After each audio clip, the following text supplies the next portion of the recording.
The Smart School, Sri Mahan, Campus 2, Class A, Subject Social Studies.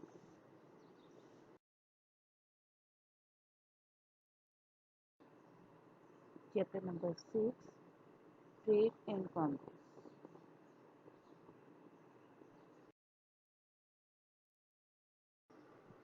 Definition of trade and commerce.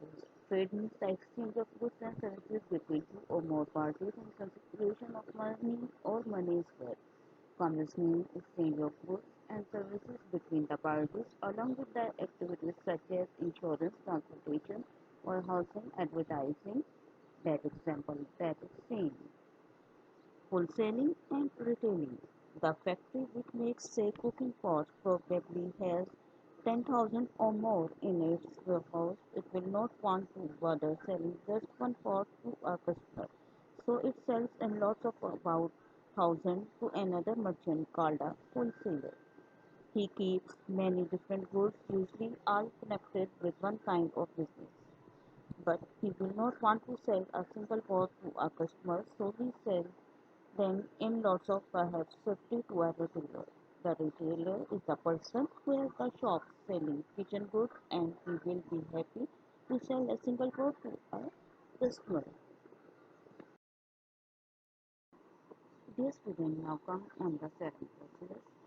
Selling is the first and foremost a transaction between the seller and the prospective buyer or buyers, where money is exchanged for goods or services.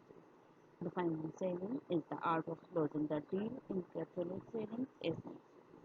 Each person in the chain above will want to make a profit. That is why they are in business. Dear student, how do you think this affects the price of the product to the person who actually buys it?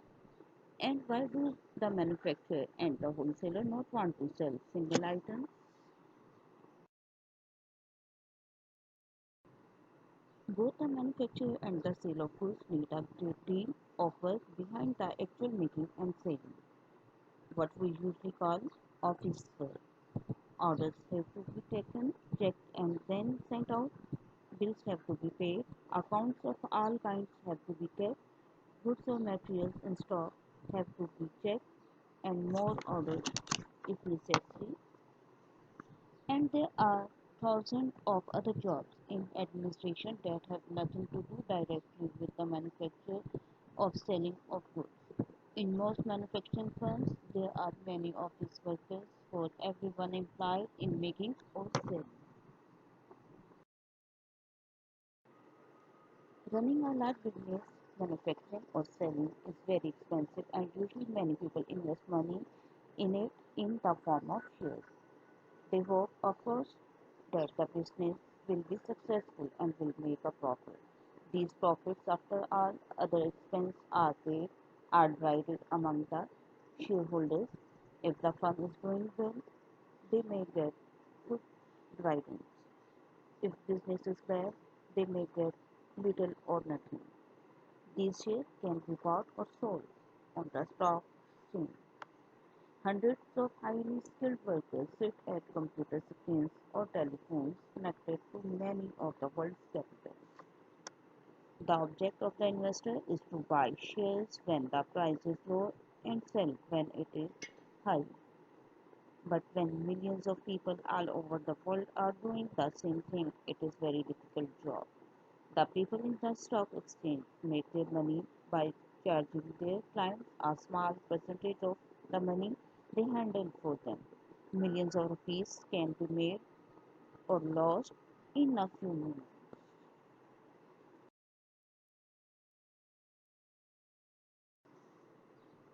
Banking.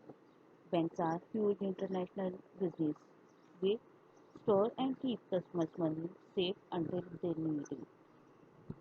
Lend money to people and business as long as the latter can offer security for the money they have borrowed. When they repay the money, they have to pay interest which can be quite considerable.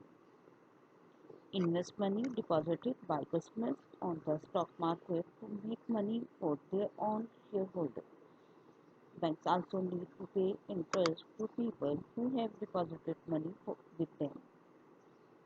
Settle customers' debt by paying the money from customer accounts, then charge customers for this and many other financial services that they offer. Buy and sell foreign currencies, hoping to make a profit on such deals.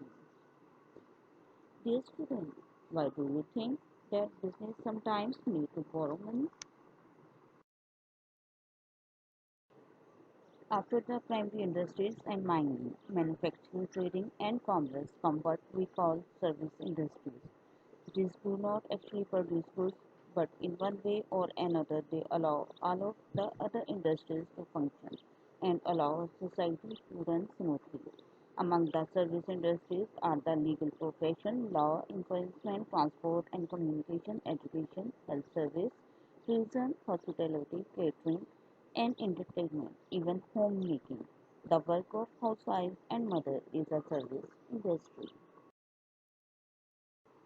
Communication is the transfer of information between individuals or groups and such as it is important for the growth of business and industry in a country. Communication is mainly electronic nowadays based on information technology. The internet, satellite system and cable network provide a vast range of information, past and present, including international and local news, stock market, news and updates from the blog and at the click of a button. This enables people to be well informed and to exchange important information about their business. There are many people in the developing countries working in the communication industry at call centers and for outsourced business for international airlines, banks, IT companies, and even hospitals.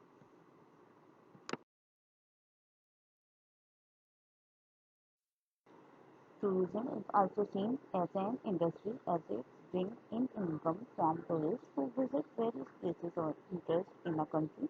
Pakistan has a range of landscapes, diverse cultures and people, and a large number of heritage sites. It has much potential as a tourist destination despite the recent security issues. The northern region has been a favorite with tourists who are attracted to the awesome mountain landscape. The northern areas are famous for the Chandu Polo Festival, the breathtaking mountains, and the trekking expedition leading up to the Punjab Pass. This region was given self-governing status on 29th August 2009 and is now known as Gilgit-Baltistan. Further south are Swat and Kagan with their beautiful naturally scenery, and to the northwest is the historic Hyderabad. The culturally rich cities of Lahore, Multan, Bahawalpur, and the historic sites of Tesla, Harpa, and Manjudar are also of interest to tourists.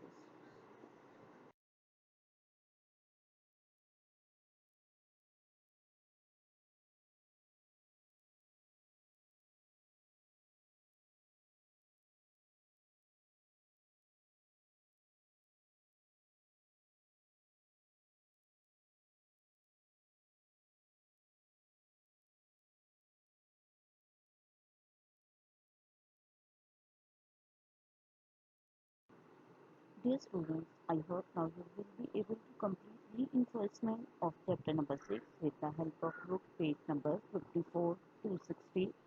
Thank you.